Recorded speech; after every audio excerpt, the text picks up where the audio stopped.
Sayın Büyükşehir Belediye Başkanım, Sayın İl Müftüm, geleceğin Kur'an bülbülleri, sevgili yavrularımız, İl Müftülüğümüzce düzenlenen film gösterimi ve sonrasındaki... Belediyenin birçok hizmeti var.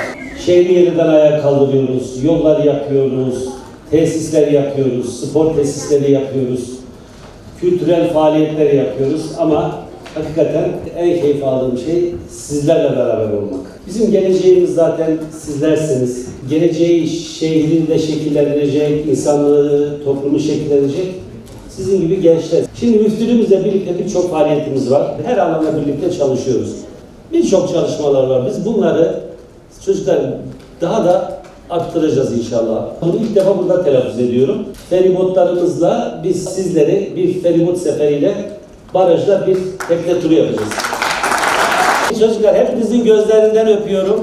Allah'a emanet olun. Misafir ettiği, ağırladığı ve bu güzel programı bize bahşettiği için Büyükşehir Belediye Başkanımıza hasreten çok teşekkür ediyorum. Kurslarımızın hem 4-6 yaş grubu kurslarımızın hem hafızlık Kur'an kurslarımızın hem de yaz Kur'an kurslarımızın çok ciddi hamiliğini yapıyor başkanımız. Öğrencilerimiz arasında Sami amca diye biliniyor ve hem hafızlarımız hem diğer öğrencilerimiz, Sayın Başkanım, size daima duacılar.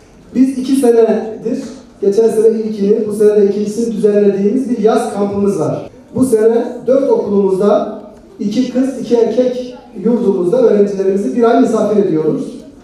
Ve bu bir ay zarfında hem eğitim, hem kültürel faaliyetler, sosyal faaliyetler, sportif faaliyetler, bunların yapılmasındaki en büyük katkı belediyemizin. Eyvallah, ben de sizi çok seviyorum ya.